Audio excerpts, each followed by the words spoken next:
ایک تو توبہ کی وہ صورت ہے کہ جس کا یقین ہی ہوتا ہے کہ یہ توبہ قبول ہو گئی۔ وہ کیا ہے؟ وہ ہے کفر سے اسلام کی طرف۔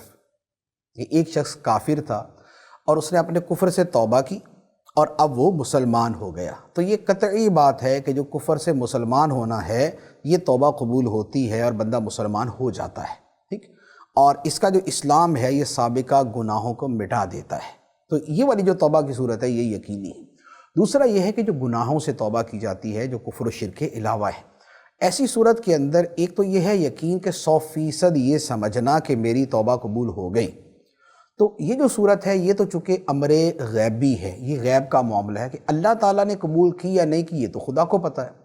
تو اب خدا بتا دے گا تو پتہ چل جائے گا، ورنہ نہیں پتہ چلے گا۔ جیسے صحابہ کرام کے معاملات میں ہوا کہ بعض صحابہ کرام سے اگر کوئی خطا سرزد ہوئی، انہوں نے توبہ کی تو ان کی توبہ کی قبولیت کی بشارت اللہ تعالیٰ نے قرآن مجید میں عطا فرمائی یا نبی پاک صلی اللہ تعالیٰ علیہ وسلم کو بتا دیا، فرما دیا۔ جیسے غزوہ تبوک کے موقع پہ جو 3 صحابہ کرام پیچھے رہ گئے تھے تو ان کی توبہ کی قبولیت کو اللہ تعالیٰ نے قرآن پاک میں بیان فرمایا۔ تو اب یہ ہے قطعی، یا نبی پاک صلی اللہ علیہ وسلم نے جن کو بتا دیا کہ تمہاری توبہ قبول ہوگی وہ بھی قطعی ہے۔ تو یہ ہے قطعی توبہ کا قبول ہونا۔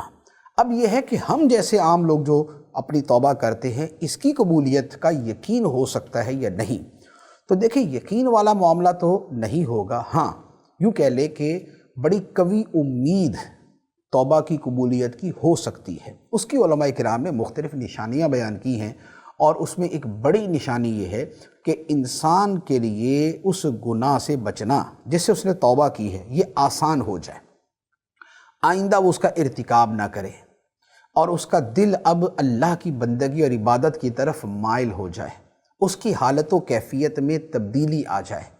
تو یہ وہ صورت ہے کہ جسے توبہ کی قبولیت کی ایک قوی علامت کے طور پہ علماء کرام نے بیان فرمایا ہے۔